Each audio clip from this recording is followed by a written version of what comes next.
We've seen the quadratic formula before. Remember that the quadratic formula, which is here below this purple equivalent sign, the quadratic formula is just a rearrangement of a quadratic equation, and it allows us to solve for x. Now remember, there could be more than one solution. There could be no real solutions, or there could be one solution, or there could be two solutions. And one way to find out how many solutions there are is to look at the discriminant. Now, the discriminant is a part of the quadratic formula. It's the part of the quadratic formula that is inside of the square root sign. So this part right here, just the inside of the square root sign. And you'll notice I've rewritten it right here. So this is the discriminant. It's just a part of the quadratic formula. And again, the discriminant allows us to determine how many solutions there are to our quadratic equation. So there could be two solutions if the discriminant is positive. So when I say positive, I mean when we simplify this expression or when we evaluate it. When it's positive, then there are two solutions. So it might be -1 and 3 or 7 and 4, just two numbers, those when the discriminant is positive. And when the discriminant is 0, so when this evaluates or simplifies to 0, then we have one repeated solution. I'm going to put repeated in parentheses here. One repeated solution. So that would be, for example, 2 and 2. So we have one solution that's repeated. And then if the discriminant simplifies to a negative number, like -4 or -100, then we know that there are no real solutions. I'm going to put real in parentheses here. There are solutions using something called imaginary numbers. We have not covered imaginary numbers yet. We'll get to that later. But for now, just remember that if the discriminant is positive, we have two solutions. If the discriminant simplifies to 0, then we have one solution. And if the discriminant is negative, then we have no real solutions. So let's take a look at what this would look like on a graph. So let me just draw out a graph here. So I have my y-axis and my x-axis. So this is y, this is x. And if I have a parabola that looks like this, that's going to cross the x-axis in two locations. Right here, I have one x-intercept here, another x-intercept here. And this would be a situation where the discriminant would be positive because we would have two solutions, one solution here and another solution here. So this would indicate a positive discriminant. If we had another graph that looked like this, for example, then this is a situation where we would have no real solutions. There's no point at which this parabola crosses the x-axis, and so that would correspond with a negative discriminant. Let me put an arrow up there. And then finally, if we had a parabola that just touched the x-axis at its vertex, then that parabola would have one solution right at its vertex. And so I'll draw an arrow there. That would indicate a discriminant equal to 0. Okay, so those are the categories that a discriminant can fall into. Let's look at an example of finding the discriminant. So I have a quadratic equation here. It's m squared subtract 5m subtract 14 is equal to 0. And if I take this equation and substitute it into the quadratic formula, then it will look like this. M will be equal to, remember m is the variable that we're solving for here, m is equal to negative b, so b is -5, so -5 plus or minus the square root of b squared minus 4ac. But remember, b squared minus 4ac is our discriminant. And so I'm actually going to change the color of that to highlight it. And so b squared will be -5 squared. So that's, I'll put that in parentheses. So we have negative 5 squared, and then subtract 4 times a, and a, remember we have an implied coefficient of 1 here, so it's 4 times 1, and then times c, and our c coefficient is negative 14.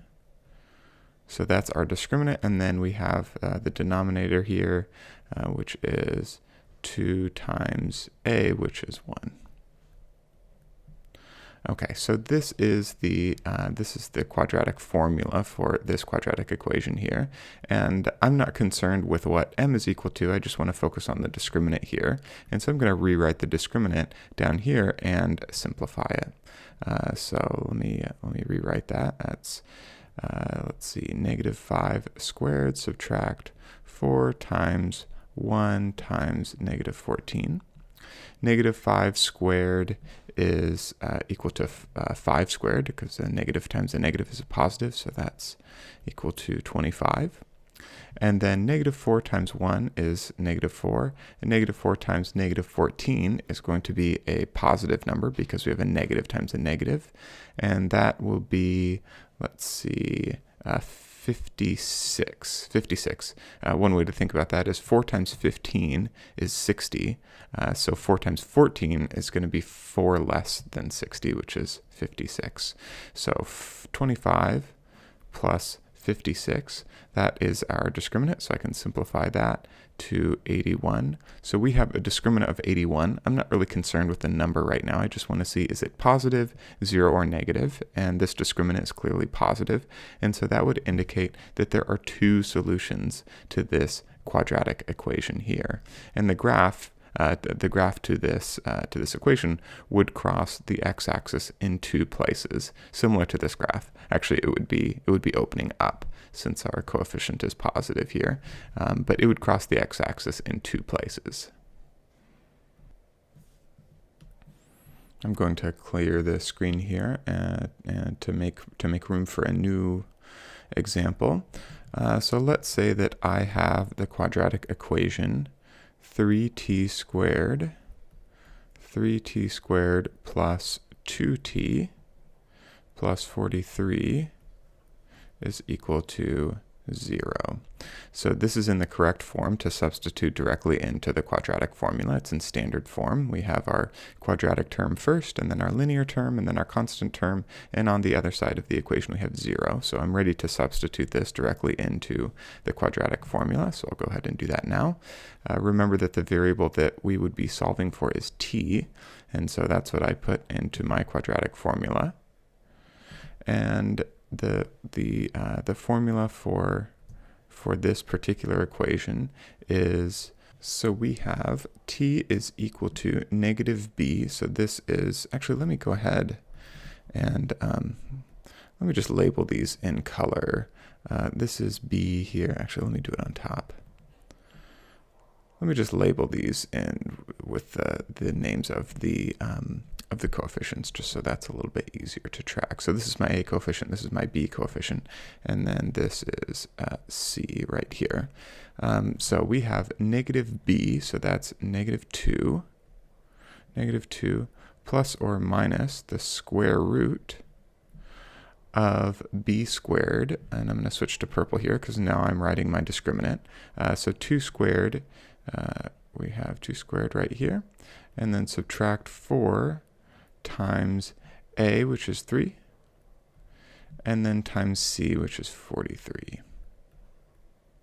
Okay, so this is our discriminant in purple. I'll switch back to white for the denominator. That's 2 times a, so 2 times 3. And again, I'm not really concerned with what t is equal to. I just want to know what's the number of solutions. And so I'm going to simplify my discriminant to figure that out. I'm going to rewrite my discriminant here and then simplify it. So we have 2 squared minus 4. Actually, I'm going to put all of this in parentheses. Minus 4 times 3 times 43. And so that's equal to 2, the square root of 2 is, or 2 squared is 4.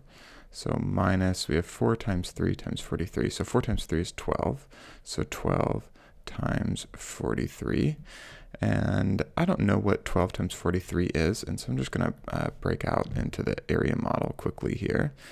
So I draw a rectangle, and I divide it up into my tens and my ones portion. So I'll put 12 on top, so that's 10 plus 2, and then on my other, on the side there I have 43, so 40 plus 3, and 10 times 4 is 40, so add a 0 to that, so we have 400, or 10 times more than that, I should say, is 400, and then 40 times 2 is 80, 10 times 3 is 30, and 3 times 2 is 6. So then we add all of these together. That's 400 plus 80 plus 30 plus 6. So we have 6, and 8 plus 3 is 11, carry the 1, and that's 5. So we have 516. And so I can replace that there. I'll go back to this purple. It's equal to 4 minus 516, which is equal to negative 512. So this is our discriminant here. Let me put a box around that. This is our discriminant.